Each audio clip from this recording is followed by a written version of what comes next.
मीरा भाईंदरच्या जे अधिकारी आहेत, आर्किटेक्ट असतील, इंजिनियर असतील, MMRDचे PWD जे असतील त्यांना पुरस्कार देणं गरजेचं आहे. आणि पुरस्कार बघा, हे पुरस्कार हे अस्तर आहे, लक्षात घ्या. त्यामुळे हा पण जो असतो ना अस्तर घेऊन काम करणारा, तो पण व्यवस्थित काम करतो.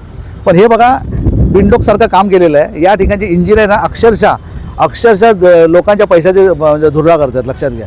त्यामुळे ना असं ना यांना अस्तर देऊनच त्यांचा सत्कार केला जाईल. या ठिकाणी जेव्हा या उड्डाणपुलाचं जेव्हा उद्घाटन होईल त्या इंजिनियरला आम्हाला व्यासपीठावर बोलवायचं आहे आणि व्यासपीठावर त्याला ही अस्तर आम्हाला त्यांना गिफ्ट म्हणून द्यायचं आहे. विचार करा, आपण फक्त ऐकलेलं की ट्रॅफिक बॉटलनेक होतं, पण हा ब्रिजेस बॉटलनेक मुळात बनवलेला आहे, लक्षात घ्या. 2 ट्रॅक इकडनं चालू होतात त्याच कोपऱ्यातून आणि या कोपऱ्यात तुम्ही हे करताय.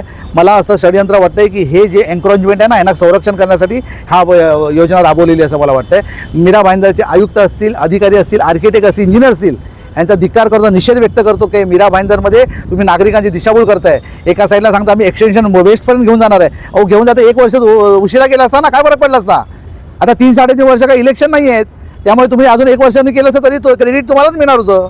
त्यामुळे मला असं वाटतं की या ठिकाणी दिशाभूल करण्याचं काम करत आहे. मीरा भाईंदर असो, PWD असो, MMRD असो, हे जे प्रकल्प राबवत आहेत ते सगळे फेल्युअर आहेत असं माझं म्हणणं आहे. म्हणजे तुम्हाला असं कुठेतरी वाटतं की MMRDचे जे अधिकारी आहेत, ते जे आजूबाजूची जागा आहे एका स्थानिक आमदाराची आहे, त्या आमदाराच्या फायद्यासाठी त्यांनी असं बनवलं. बघा, जागा कुणाची मला माहिती नाही, पण हे एन्क्रोचमेंट जे भंगारवाले बसले यांच्या संरक्षणासाठी हे कृत्य केलेलं असं मला जाहीर आरोप आहे. त्यामुळे मला असं वाटतं की नागरिकांच्या जर सोयी जो होत नसतील, जर तुम्ही मोठे मोठे दावे करून जर निवडणूक लढत असाल, मोठे मोठे दावे करून जर तुम्ही निवडून येत असाल, तर मला वाटतं लोकांकडनं आता तुमच्याकडनं काय अपेक्षा राहिलेली नाही. त्यामुळे निर्लज्ज अधिकारी आहेत ना, ह्यांचा फेल्युअर आहे, लक्षात घ्या. आमदार खासदार काय पण त्यांची जागा असू दे हो, पण तुम्ही जेव्हा प्लॅनिंग बनवता तेव्हा जनतेच्या हितासाठीच बनवता ना.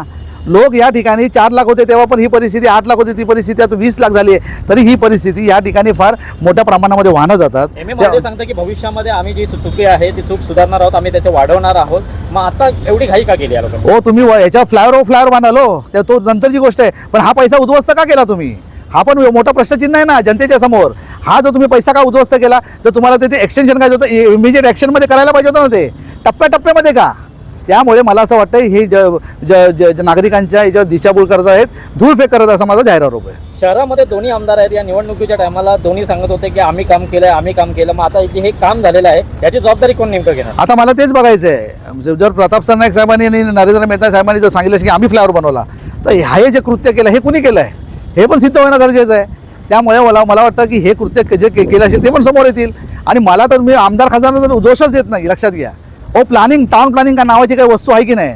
आर्किटेक्ट काय नावाची वस्तू आहे की नाही?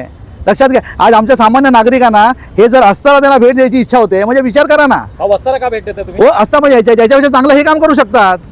त्याला याच्यासाठी घेतलं आम्ही वस्ताला, आम्ही त्याला भेट देणार आहे. लक्षात घ्या, जेव्हा उद्घाटन होईल ना तेव्हा आर्किटेक्टची त्या ठिकाणी आम्ही बोलवणार आहे व्यासपीठावर. मी आजच नगरपालिकेला MMRDला देतोय की त्याला बोलवा, आम्हाला त्याचा सत्कार करायचा म्हणून.